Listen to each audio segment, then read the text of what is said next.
എനിക്ക് ഏറെ പ്രിയപ്പെട്ടവരെ, എല്ലാവർക്കും എൻ്റെ വിനീത നമസ്കാരം. വായനാരാമത്തിലേക്ക് സ്വാഗതം. അപ്രതീക്ഷിതം എന്ന കഥ രണ്ടാം ഭാഗം തുടരുന്നു. ദേവുവും ദീപുവും ഭദ്രയും.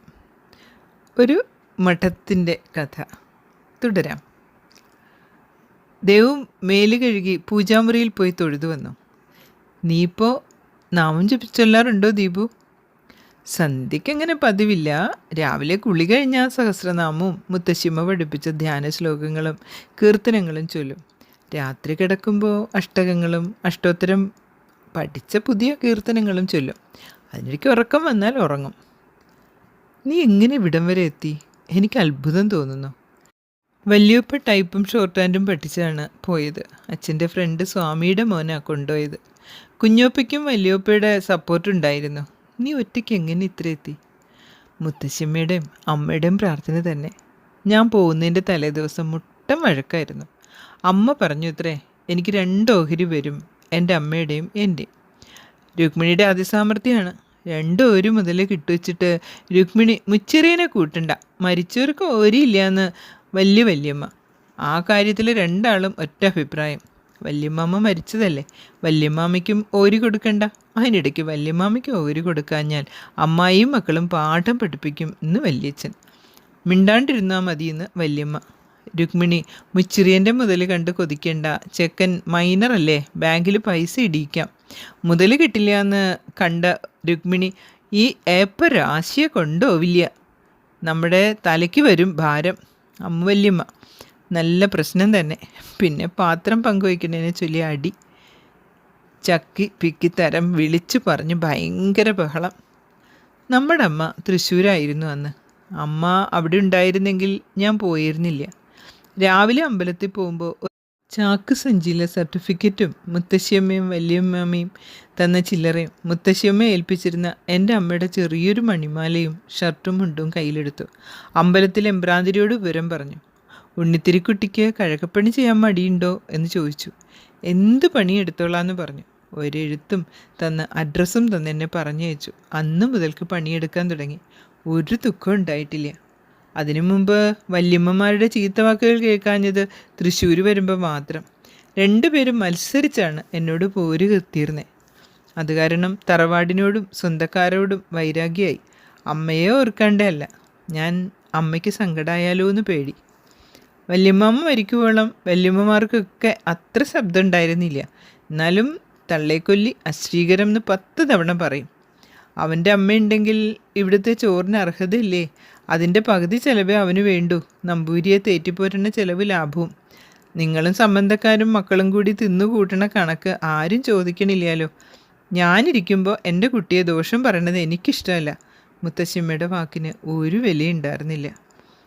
ഓരോ കാലം 14 വയസ്സ് മുതൽ 40 വയസ്സ് വരെ ഞാൻ ഒറ്റയ്ക്കായിരുന്നു. ഞാൻ ഹിന്ദി പഠിച്ചിരുന്നത് ഓർമ്മയുണ്ടോ? ഞാൻ അമ്പലത്തിലെ പണി കഴിഞ്ഞാൽ ഹിന്ദി സൗജന്യമായി പഠിപ്പിക്കുന്ന ക്ലാസ്സിൽ പോകും. 18 വയസ്സ് തികയും മുമ്പ് ഹിന്ദു വിദ്വാൻ പാസ്സായി.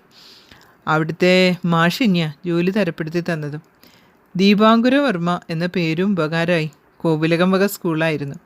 അന്നത്തെ കാലത്ത് 2000 രൂപ കൊടുക്കേണ്ടി വന്നു. ശമ്പളം കിട്ടിയിരുന്നതും ട്യൂഷൻ കൊടുത്തിരുന്ന വീടുകളിൽ നിന്ന് കിട്ടിയ പണവും ഒക്കെ കുറിവയ്ക്കായിരുന്നു.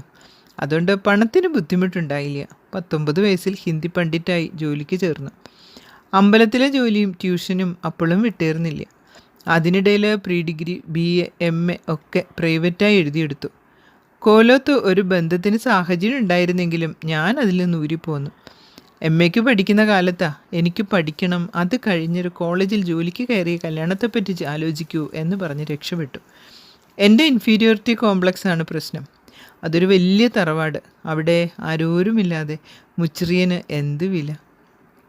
അന്ന് പ്ലാസ്റ്റിക് സർജറി കഴിഞ്ഞിരുന്നില്ല. നല്ല വൈരൂപ്യവും. MA കഴിഞ്ഞ് വലിയ താമസം കൂടാതെ ജോലി കിട്ടി. അതിനു മുമ്പ് മുഖം ശരിയാക്കി എടുത്തിരുന്നു. ഇംഗ്ലീഷ് ആയതുകൊണ്ട് വേഗം കോളേജിലും കയറി. പ്രേമബന്ധങ്ങളിൽ ചെന്ന് പെടാൻ പേടിയായിരുന്നു. കല്യാണം ആലോചിച്ച് നടത്താൻ ഉത്തരവാദിത്വപ്പെട്ടവരും ഇല്ല. അങ്ങനെ 40 വയസ്സായി. കല്യാണം വേണ്ടെന്ന് സ്വയം തീരുമാനിച്ചു. ഡിഗ്രിക്കാർ കുട്ടികളുടെ വീട് സന്ദർശിച്ചു. MAക്ക് അയക്കാൻ പാങ്ങില്ലാതെ പഠിക്കാൻ മിടുക്കുള്ളവരെ MAക്ക് ചേർത്ത് പഠിപ്പിക്കാറുണ്ടായിരുന്നു. അങ്ങനെ ഹോം വിസിറ്റിന് ചെന്നതാ ഭദ്രയുടെ വീട്ടിൽ. പഴയ തറവാട്ടുകാരാ. അച്ഛന് കൃഷിയല്ലാതെ ജോലിയില്ലാത്ത കാരണം എമ്മയ്ക്ക് വിടാൻ അവർക്ക് ഉദ്ദേശമുണ്ടായിരുന്നില്ല. താഴെ 2 പെൺകുട്ടികളുള്ളതിനാൽ വേഗം കല്യാണം നടത്തണം. PSC ടെസ്റ്റൊക്കെ എഴുതി വല്ല ജോലിക്കും കയറാൻ നോക്കട്ടെ എന്നാണ് അഭിപ്രായം. ഞാൻ പഠിപ്പിക്കാമെന്ന് പറഞ്ഞാൽ സ്വീകാര്യമാവുമോ എന്നറിഞ്ഞുകൂടാ. മാഷേ, നമുക്ക് കുളവും പിന്നിലെ പാടവും പാടത്തിനപ്പുറത്തെ അമ്പലവും കാണാമെന്ന് പറഞ്ഞ് ഭദ്ര മുറ്റത്തിറങ്ങി. ഭദ്രയോട് വിഷയം സംസാരിക്കാനൊരു സന്ദർഭം എന്ന് കരുതി. സംഭവിച്ചത് മറ്റൊന്നായി. മാഷ് എന്താ കല്യാണം കഴിക്കാത്തതെന്ന് ഭദ്ര ചോദിച്ചു.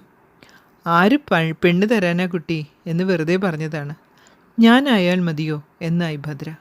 മണ്ടത്തരം പറയരുത്, 20 വയസ്സിന് മൂത്തതാണ്, മുച്ചിറിയനായി ജനിച്ചതാണ്, ഒറ്റയ്ക്കാണ് എന്നൊക്കെ ഞാൻ ന്യായവാദം പറഞ്ഞു നോക്കി.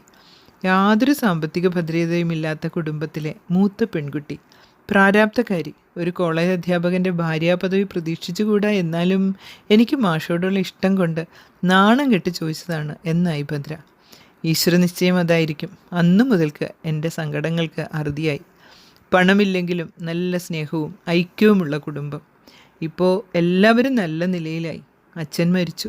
എന്നെക്കാൾ പ്രായക്കുറവുള്ള ഭദ്രയുടെ അമ്മ എൻ്റെ സ്ഥാനം കയ്യേറി. ഞാൻ അമ്മ എന്ന് വിളിക്കണമെന്ന് അവർക്കൊറ്റ നിർബന്ധം. ആൺമക്കളില്ലാത്ത അവർക്ക് ഞാൻ മൂത്ത മകൻ്റെ സ്ഥാനത്തായി. എടുത്തി ഭക്ഷണം കഴിക്കാം, ഭദ്ര വിളിച്ചു. ദോശ മൊരിയുന്ന മണം വരുന്നു. മേലടുക്കളയിലേക്ക് നടന്നു ദേവുവിൻ്റെ ഒപ്പം. അത്താഴം കഴിഞ്ഞ് ദേവു നാട്ടുവിശേഷങ്ങൾ ചൊരിഞ്ഞു. അമ്പലത്തിന് ദാനം ചെയ്ത സ്ഥലത്ത് ഒരു ഹാള് വന്നു. ചെറിയ കല്യാണങ്ങളും പിറന്നാൾ സദ്യകളുമായി അമ്പലത്തിന് വരുമാനം. സപ്താഹങ്ങളും അഖണ്ഡ നാമജപങ്ങളും ഒക്കെ ഉണ്ടാവും. വാരര് കേറ്ററിംഗ് നടത്തുന്നു. അങ്ങോർക്കും ഒരു ഉപജീവന മാർഗമായി. അമ്പലത്തിൻ്റെ ഊരാളസ്ഥാനം മുത്തശ്ശിമ്മയുടെ ഏടത്തിയുടെ താവഴിക്കാർ. ഭാഗം കഴിഞ്ഞ് തറവാട് വിറ്റപ്പോൾ തിരുവാഭരണവും വാളും ചിലമ്പുമൊക്കെ അവരെ ഏൽപ്പിച്ചു അത്രേ. ആരും നിൽക്കാനുണ്ടായില്ലല്ലോ. അമ്പലം പുതുക്കി പണിതു. അന്നത്തെ പോലെ നിത്യനിദാനത്തിന് ബുദ്ധിമുട്ടില്ല. നേദ്യത്തിന് അരി മേടിക്കാൻ വേണ്ടി മുത്തശ്ശിയമ്മ അമ്മയുടെ 2 കമ്മല് വിറ്റത് ഓർത്തുപോയി. മച്ചൊക്കെ നേരെയാക്കിയപ്പോൾ പുഴക്കര വല്യമ്മയുടെ താവഴിക്കാർ പീഠവും വാളും തിരിച്ചേൽപ്പിച്ചു. അത് സ്ഥാനത്ത് തന്നെ ഇരിക്കട്ടെ എന്ന്. അവരെന്തിനോ പ്രശ്നം വെച്ചപ്പോൾ പറഞ്ഞിരുന്നു അത്രേ, സ്ഥാനത്ത് നിന്ന് മാറ്റിയതിൽ തീരെ തൃപ്തിയില്ല എന്ന്. അതിനെന്ത് ചെയ്യാനാണ് ചോദിച്ചപ്പോൾ സ്ഥാനം തിരിച്ചു പിടിക്കുമെന്നും ജ്യോതിഷി പറഞ്ഞു അത്രേ. അവരൊന്നും അത് വിശ്വസിച്ചേയില്ല.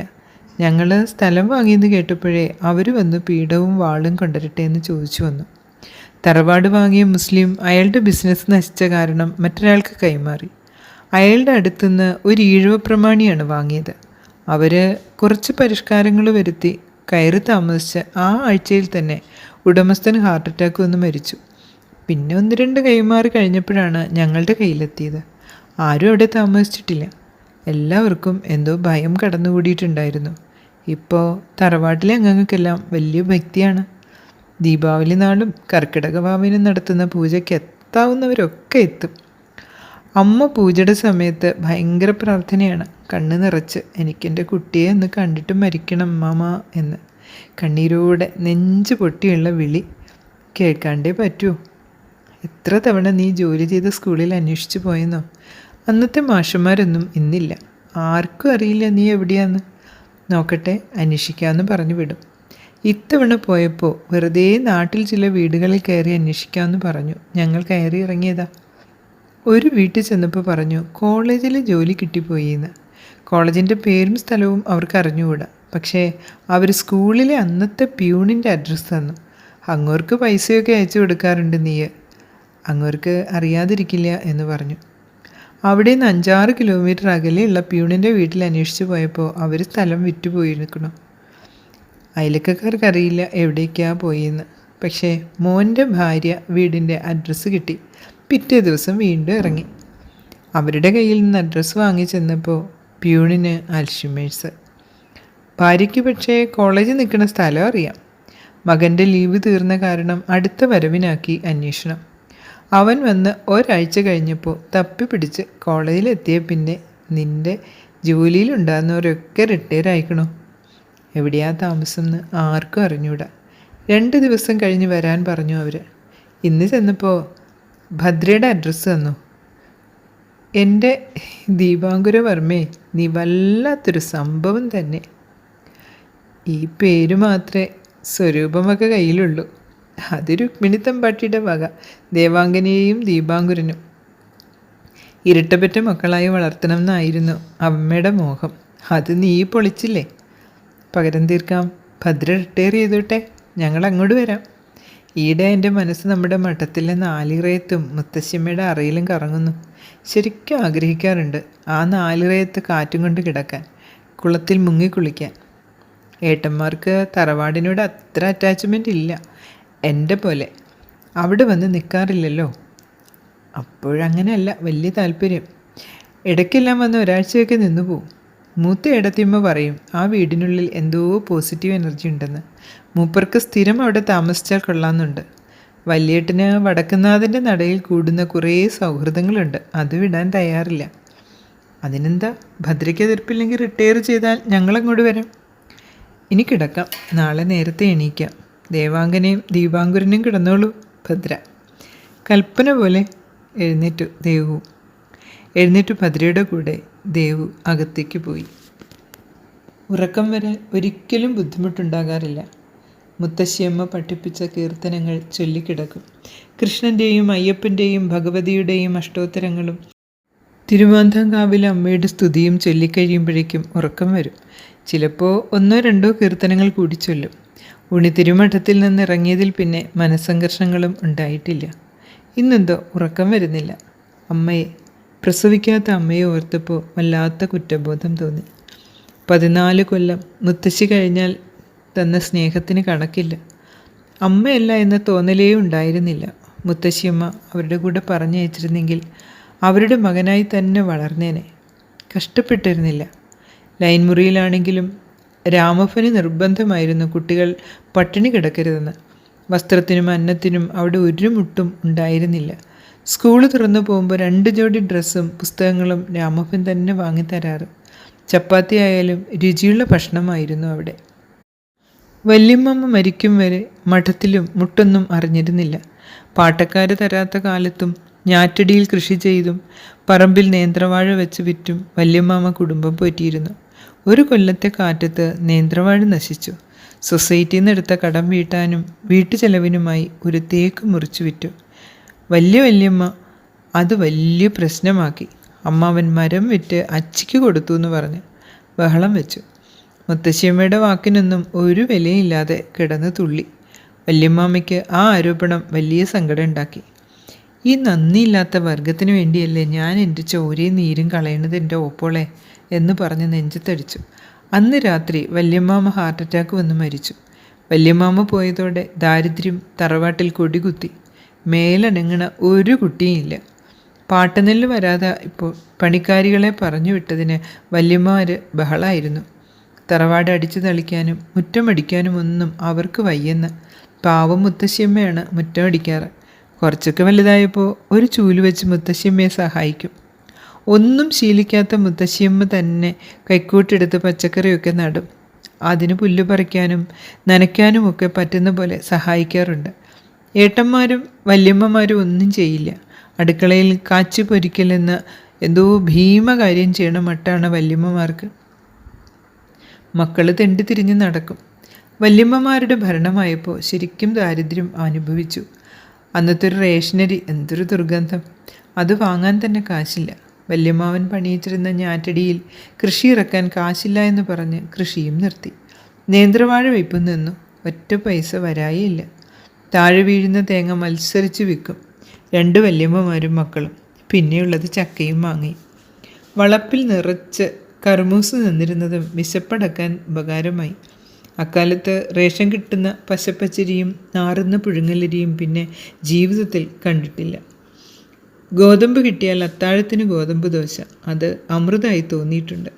അമ്പലത്തിൽ നിന്ന് കൊണ്ടുവരുന്ന പടച്ചോറാണ് വളരെ കാലമായി മുത്തശ്ശിയമ്മയുടെ ആഹാരം. സംഭാരം കൂട്ടി ഉണ്ണും. രാത്രി 1 ഗ്ലാസ് പാലും വെള്ളം മാത്രം. അവസാന കാലമായപ്പോൾ മുത്തശ്ശിയമ്മ അമ്പലത്തിലെ എമ്പ്രാനോട് നേദ്യച്ചോറിൽ പകുതി മാറ്റിവെച്ച് കുറച്ച് സംഭാരവും കൂടി സ്കൂളിൽ പോകും വഴിയിൽ തരാനേൽപ്പിച്ചു. സ്കൂളിൽ പോകും മുമ്പ് എമ്പ്രാന്തിരിയെ കണ്ടേ പോവാവൂ എന്നും പറഞ്ഞേൽപ്പിച്ചു. ആ നേദ്യച്ചോറാണ് പ്രാണൻ നിലനിർത്തിയത്. അത്ര മോശമായിരുന്നു മഠത്തിലെ ആഹാരം. അതുതന്നെ ഓരോ തലയ്ക്കുന്ന് മരം മുറിച്ച് വിറ്റിട്ടാണ്. കാശ് കിട്ടിയാൽ അതിനും രണ്ടും കൂടി അടിപിടി കൂടും. വല്യമ്മാമ്മ മരിച്ചതോടെ മുത്തശ്ശിയമ്മയുടെ ചിറകൊടിഞ്ഞു. പച്ചക്കറി നടലും മുറ്റമടിക്കലും ഒക്കെ നിന്നു. മുറ്റമടി ദീപുവിൻ്റെ പണിയായി. നീ എന്തിനാ മുറ്റമടിക്കണേ? നിനക്കും പഠിക്കാനില്ലേ എന്ന് മുത്തശ്ശിയമ്മ ചോദിക്കാറുണ്ട്.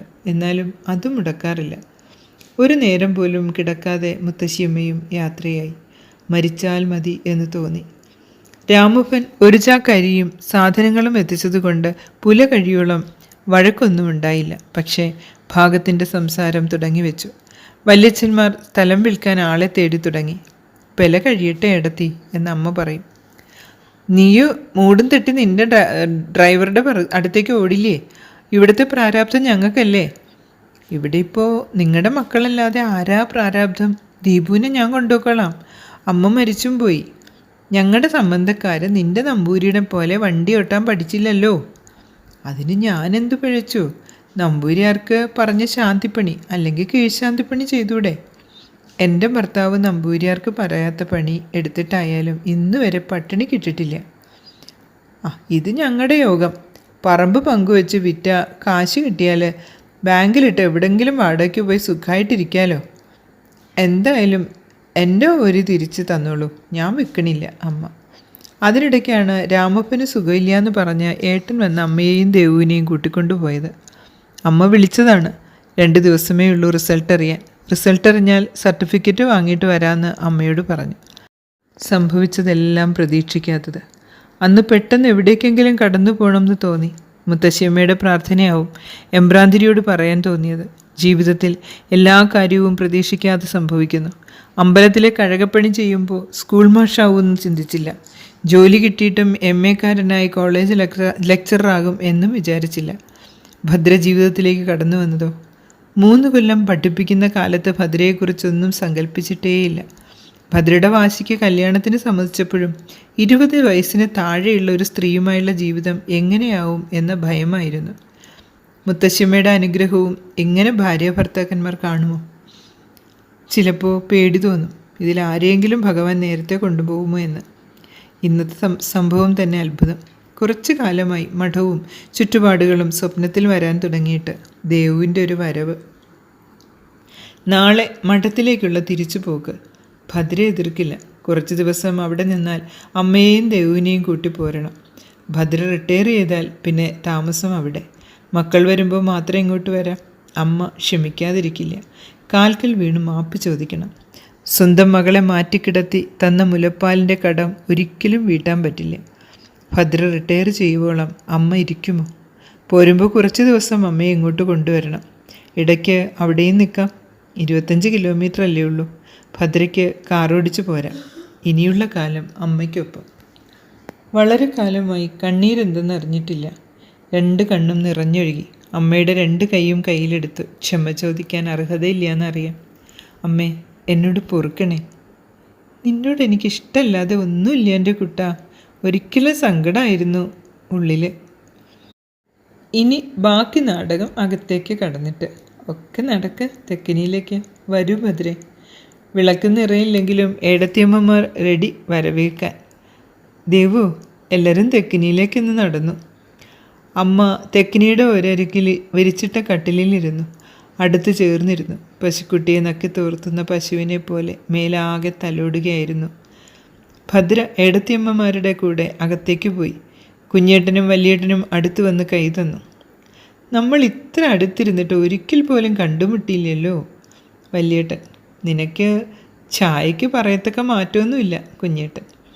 വഴിയിൽ വെച്ച് എന്നെ കണ്ടാൽ നിങ്ങൾ തിരിച്ചറിയോ? പെട്ടെന്നറിയില്ലെങ്കിലും കുറച്ചു നേരം കണ്ടാൽ മനസ്സിലാവും. പരശുപ്പനെ മുറിച്ച് വെച്ച പോലല്ലേ നീ? ഏട്ടന്മാർക്ക് രാമപ്പൻ്റെ ചായ എന്നെ. നെറ്റിയിലെ ആ കറുത്ത കുഞ്ഞു മറുകു പോലും. ഞാൻ നിങ്ങളെ എവിടെ വെച്ച് കണ്ടാലും തിരിച്ചറിഞ്ഞേനെ. എൻ്റെ കുട്ടികളെ, എന്താ നിങ്ങൾ പറയണേ? എനിക്കൊന്നും കേൾക്കാനില്ല. എവിടെങ്കിലും വെച്ച് കണ്ടാൽ അമ്മയ്ക്ക് എന്നെ തിരിച്ചറിയോ? സാമാന്യം ഉറക്കെ ചെവിയിൽ പറഞ്ഞു. എന്താ സംശയം? എൻ്റെ ഉള്ളിൽ ഓരോ ദിവസവും നീ വളരെയായിരുന്നു. 75 വയസ്സല്ലേ നിനക്കിപ്പോൾ? അമ്മയുടെ ഓർമ്മ 61 കൊല്ലം നിന്നെ കണ്ടിട്ട്. അമ്മയുടെ ഓർമ്മയ്ക്ക് ഒരു കുഴപ്പമില്ല, ശീലായ്മയില്ല. ചെവി കുറച്ച് പദം. കുട്ടികൾ ഒരു യന്ത്രമൊക്കെ വാങ്ങിച്ചിരിക്കണു. നിൽക്കത് ചെവി വയ്ക്കുമ്പോൾ ഒരെരമ്പം പോലെ തോന്നാം. പല്ല് പോയപ്പോൾ സെറ്റ് പല്ല് വെക്കണമെന്ന്. എനിക്കതൊന്നും പറ്റില്ല. എൻ്റെ കുട്ടനെ കാണാൻ വേണ്ടിയാണ് ഞാനിരുന്നേ. ആ ഒറ്റ മോഹം. ഇനി കുട്ടൻ്റെ ഒപ്പം ഒരു 10 കൊല്ലം ഇരുന്നിട്ട് പോയാൽ മതി വലിയേട്ടൻ. നീ ഇരിക്കോ 10 കൊല്ലം? ഇവരൊക്കെയും 10 കൊല്ലം ഇരിക്കോ? നീ കച്ചിയിട്ട് തരുമോ? ഈ സ്വരൂപത്തിൽ ഒറ്റ ഒരുത്തരും അത്ര വയസ്സ് വരെ ഇരുന്നിട്ടില്ല. മതി നിങ്ങളെയൊക്കെ കണ്ട് കണ്ണ് നിറഞ്ഞ് അമ്മയ്ക്ക് അങ്ങോട്ട് പോകണം. അമ്മേ കെട്ടിപ്പിടിച്ച് മുഖത്തുമ്മ വെച്ചു. ഏടത്തിയമ്മ ഒരു ട്രേയിൽ ഗ്ലാസ്സുകളുമായി വന്നു. നമ്മുടെ തൊടിയിലെ ഇളനീരാ. കുട്ടിക്കാലത്ത് തെങ്ങ് കയറ്റാൻ വല്യമ്മാമ്മ പോകുമ്പോൾ കൂടെ പോവും. ഒരു ഇളനീര് പതിവുണ്ട്. വീട്ടിൽ ചെന്തങ്ങൊക്കെ വെച്ച് ഇളനീരടിച്ച് കുടിക്കാറുണ്ടെങ്കിലും ആ സ്വാദ് ഉള്ളിൽ കിടപ്പുണ്ട്. നമ്മുടെ ശാപ്പാടൻ തെങ്ങിൻ്റെ വേഗം സ്വാദ് തിരിച്ചറിഞ്ഞു. അതിൻ്റെ പിൻതലമുറ. അന്നത്തെ ശാപ്പാടനും ഗൗളിഗാത്രവും ഒക്കെ പോയി. ഇത് ശാപ്പാടൻ തന്നെ. ദേവു ഭദ്ര കുട്ടികളെപ്പോലെ ഏടത്തിമാർക്കൊപ്പം ഓരോ ഭാഗവും നടന്നു കാണുന്നു. എന്തു തോന്നി ഭദ്രയ്ക്ക് ഇവിടെ വന്നപ്പോൾ? സത്യം പറഞ്ഞാൽ താങ്കളുടെ മൂക്കിടിച്ച് പരത്താൻ തോന്നുന്നു. ഇവിടെ ഉറങ്ങാനും ഉണ്ണാനും ഉള്ള ഭാഗ്യം നഷ്ടപ്പെടുത്തിയേന്. വെറുതെയെങ്കിലും ഇവിടെ വന്നൊന്ന് അന്വേഷിക്കാൻ എത്ര തവണ ഇറന്നേനോ. ഞാനും മക്കളും വല്ലവരും കയറി നിരങ്ങണ കാണാൻ സഹിക്കില്ല എന്ന് പറയില്ലായിരുന്നോ? മൂക്ക് വേണമെങ്കിൽ ഇടിച്ചു പരത്തിക്കോളാം. ബാക്കി കാലം ആ വൈരൂപ്യം സഹിച്ചോളാം. ഇരുന്നിടത്ത് നിന്ന് അനങ്ങാൻ പോലും തോന്നിയില്ല. അമ്മയോട് വീണ്ടും വീണ്ടും ഒട്ടിയിരുന്നു. അമ്മ കൈയും കവിളും മാറി മാറി തലോടി. മുടിയിലൂടെ വിരലോടിച്ചു. നിന്റെ മുടി ദേവുവിൻ്റെ മുടി പോലെ ഒട്ടും നരച്ചിട്ടില്ല. അപ്പവും കുഞ്ചും അപ്പടി നരച്ചു. നിനക്ക് നടന്ന് കാണണ്ടേ വീട്? അതൊക്കെ പിന്നെ കണ്ടോളാം. ദേവുവിൻ്റെ മോനെ കണ്ടില്ലല്ലോ, ഭാര്യയും. അവരെ ഷോപ്പിൽ നിന്ന് ഇറങ്ങിയതാ. ഞങ്ങൾ വന്നപ്പോൾ അമ്മ ഞങ്ങളെ ഏൽപ്പിച്ചു. അയാൾ ഒരുത്തനല്ലേ വയസ്സുകാലത്ത് ഈ സൗഭാഗ്യം നമുക്കൊക്കെ തന്നത്. തീർച്ചയായും നമുക്ക് 3 ആൾക്കും ഇത് തിരിച്ചു പിടിക്കാനുള്ള സമ്പത്ത് ദൈവം തന്നു. തോന്നിയില്ല ഉള്ളിൽ കുഞ്ഞേട്ടൻ. ദേവുവിൻ്റെ 2 മക്കളും അവളുടെ സൗഭാഗ്യ. ഒന്നിനൊന്നും മെച്ചം. അമ്മയ്ക്കും അമ്മമ്മയ്ക്കും വേണ്ടി മരിക്കും. വന്ന കുട്ടികളും അതെ വലിയേട്ടൻ. അവളുടെ മനസ്സും അങ്ങനെ തന്നെയാന്ന് കൂട്ടിക്കോളൂ. നമുക്കൊന്നും ചിന്തിക്കാൻ പറ്റാത്ത കാര്യങ്ങൾ അവൾ ചെയ്യുക. ഏട്ടാ, നമ്മുടെ മുത്തശ്ശിയമ്മ അങ്ങനെ തന്നെയായിരുന്നു. അമ്മയുടെ മനസ്സും അങ്ങനെയല്ലേ? രാമപ്പനും എന്തൊരു നല്ല മനസ്സായിരുന്നു. ശരിയാ കുട്ടൻ പറഞ്ഞത്. എല്ലാം കൂടി കടഞ്ഞെടുത്ത വെണ്ണ പോലെ. പാപം വെങ്കി നേരത്തെ പോയി. വലിയേട്ടൻ അങ്ങനെ പറയണ്ട. നമ്മുടെ ആയുസ് നീണ്ടുകൊണ്ട് നമ്മളിരിക്കണം. വെങ്കി മരിക്കുമ്പോൾ 74 വയസ്സുണ്ട് കുഞ്ഞേട്ടൻ. വയസ്സിൻ്റെ കണക്കെടുപ്പാപ്പ് നടക്കണേന്നാ. ഇടയ്ക്ക് 96. അമ്മ ഉറക്കെ പറഞ്ഞ് വെടുപ്പായി ചിരിച്ചു. ഇനി അമ്മ ഇത്തിരി കിടന്നോളൂ. ഞാൻ ഈ ഷർട്ടൊക്കെ ഒന്ന് അഴിച്ചിട്ടിട്ട് വരാം. നിന്നെ എനിക്ക് വിശ്വാസമില്ലേ കുട്ടാ. നീ ചതിയനാ. എന്നെ വിട്ടു പോയാലോ? ഇവരൊക്കെ പൊയ്ക്കോട്ടെ, നീ മാത്രം എൻ്റെ അടുത്തുണ്ടായാൽ മതി. കേട്ടപ്പോൾ കണ്ണു നിറഞ്ഞു. ഏട്ടന്മാർ 2 പേരും ചിരിച്ചു. ദേവുവിൻ്റെ പിന്നാലെ പോകുമ്പോൾ അമ്മ ഏതറയിലാണ് കിടപ്പ്? മുത്തശ്ശിമ്മയുടെ അറയിൽ. ഞാൻ കൂട്ടുകിടക്കും ദേവു. ഇന്ന് ഞാൻ ആ സ്ഥാനം കയ്യേറും. എൻ്റെ പഴയകാല ഓർമ്മകൾ പുതുക്കാൻ. 14 കൊല്ലത്തെ ഓർമ്മകൾ. മുത്തശ്ശിമ്മയ്ക്ക് പകരം അമ്മ. നിനക്കായി വിട്ടുതരുന്നു നിൻ്റെ അമ്മയെ. ചെറുപ്പത്തിൽ എനിക്ക് തോന്നിയിട്ടുണ്ട് അമ്മയ്ക്ക് എന്നെക്കാളും ഇഷ്ടം നിന്നോടാന്ന്. തല്ലൂടാതിരുന്നത് എനിക്ക് നിന്നെ അത്ര ഇഷ്ടമായിരുന്നുണ്ടാ? മുത്തശ്ശിമ്മയുടെ അപ്പുറവും ഇപ്പുറവും കിടന്ന് മേലേക്ക് കാലെടുത്ത് വെച്ച് കിടക്കാറുള്ളത് ഓർമ്മയുണ്ടോ? മുത്തശ്ശിമ്മ മരിച്ചപ്പോൾ ഞാൻ ഓർത്തത് ഇനി ഞാൻ എങ്ങനെ ഉറങ്ങും എന്നാണ്. മരിക്കുന്നതിൻ്റെ 2 ദിവസം മുമ്പ് വരെ മുത്തശ്ശിമ്മയുടെ മേലെ കാലേറ്റ് കിടന്നാണ് ഉറങ്ങിയിട്ടുള്ളത്. തറവാടിൻ്റെ ഒരു ഭാഗവും മാറ്റം വരുത്തിയിട്ടില്ല. കേടുപാടുകൾ തീർത്തു എന്ന് മാത്രം. കുറച്ച് ചിതല് തിന്നും പലതും എന്നല്ലാതെ ബിൽഡിങ്ങിന് വലിയ തകരാറൊന്നും ഉണ്ടായിരുന്നില്ല. ഓട് പൊളിച്ചു മേയാൻ മാത്രം കുറച്ച് ബുദ്ധിമുട്ടി. കുറേ മരവും ചിതല് തിന്നിരുന്നു.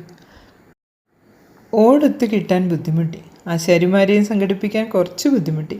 പടിപ്പുരയിലെ ചെറിയ പടിവാതിൽ അടച്ചു കെട്ടിയിട്ടുണ്ടായിരുന്നു ഒരാൾ. ആ പടിവാതിലിൻ്റെ സ്ഥാനത്ത് കല്ല് വെച്ച് കെട്ടി അപ്പുറത്തും ഇപ്പുറത്തുമുള്ള മുറികൾക്ക് ബാത്റൂം ആക്കിയിരുന്നു. വീട് വാങ്ങിയ ഉടനെ ചിന്നൻ, എൻ്റെ മോൻ, ജോസിനെ കൊണ്ട് നോക്കിച്ചു. പൂമുഖത്തു നിന്ന് ഇറങ്ങുന്ന നടക്കലിന് നേർക്കായിരുന്നു ആ പടി. അത് പൊളിച്ച് പഴയ പോലെ ആക്കണമെന്ന് പറഞ്ഞു. എന്തോ ചില സൂത്രങ്ങളൊക്കെ, അങ്ങനെയുള്ള കണക്കൊക്കെ പറഞ്ഞു. അത് പൊളിച്ച് ശരിയാക്കി.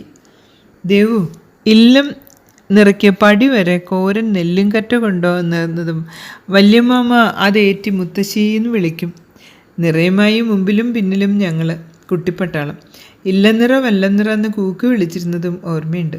ഇത്തിരി പൊക്കത്തിൽ സുമാറൊരു വാരവീതിയിൽ ഒരു വരമ്പുണ്ടായിരുന്നു. തള്ളവരമ്പെന്നാണ് പറഞ്ഞിരുന്നേ.